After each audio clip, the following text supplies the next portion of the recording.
JoJo ছিল খুবই দুষ্ট এক প্রকৃতির একটি বাচ্চা, যে সবসময় জিনিসপত্র নষ্ট করত। জোজো খাবার নষ্ট করত আর পানি নষ্ট করত তার থেকেও অনেক বেশি। মিস সেজুতি, তিনি ছিলেন জোজোর শিক্ষিকা, বহুবার তাকে পানি নষ্ট করতে দেখেছেন।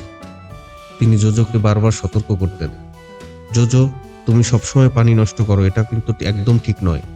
পানি খুবই মূল্যবান, আমাদের পানি সংরক্ষণ করতে হবে ভবিষ্যতের জন্য। কিন্তু জোজো কখনো মিস সেজুতির কথা ঠিকমতো শুনতো না। একদিন মিস সেজুতি জোজোর ক্লাসকে সমুদ্র সৈকতে নিয়ে গেলেন। সেদিন খুব গরম আর রোদ ছিল।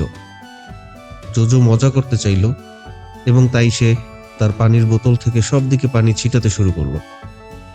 কিছুক্ষণ পর জোজোর খুব তেষ্টা পেল, কিন্তু যখন সে বোতল খুলে পানি খেতে গেল, সে বুঝলো তার বোতলে পানির এক ফোঁটাও বাকি নেই।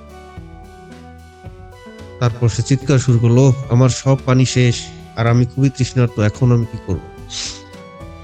জোজো পুরো সমুদ্র সৈকত জুড়ে পানি খুঁজলো, কিন্তু কোথাও পান করার মতো পানি পেল না। তারপর সে আরো চিৎকার করে বলছে, আমার গলা জ্বলছে, মুখ শুকিয়ে যাচ্ছে, এখন পানি না পেলে আমি কি করব? আমার তো খুব তৃষ্ণা পেয়েছে। মিস সেজুতি জোজোকে লক্ষ্য করলেন। তিনি নিজের বোতল থেকে তাকে কিছু পানিও দিলেন।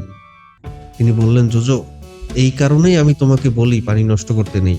পানি খুব গুরুত্বপূর্ণ, তৃষ্ণা পেলেই আমাদের পানি লাগে। এছাড়া আমরা খাবার উৎপাদন করতে পারি না, রান্না করতে পারি না, স্নান বা পরিষ্কার থাকা কোনো কিছুই সম্ভব না। তাই আমাদের সবসময় পানি সঞ্চয় করতে হয়, প্রতিটি ফোঁটা খুবই মূল্যবান। জোজো পানি খেয়ে মিস সেজুতিকে ধন্যবাদ দিল এবং বলল যে, ধন্যবাদ মিস সেজুতি, আজ আমি বুঝেছি পানি কত জরুরি। এখন থেকে আমি আর পানি নষ্ট করব না, আমি প্রতিদিন পানি বাঁচানোর চেষ্টা করব, কথা দিলাম। জোজো তার প্রতিশ্রুতি রাখলো।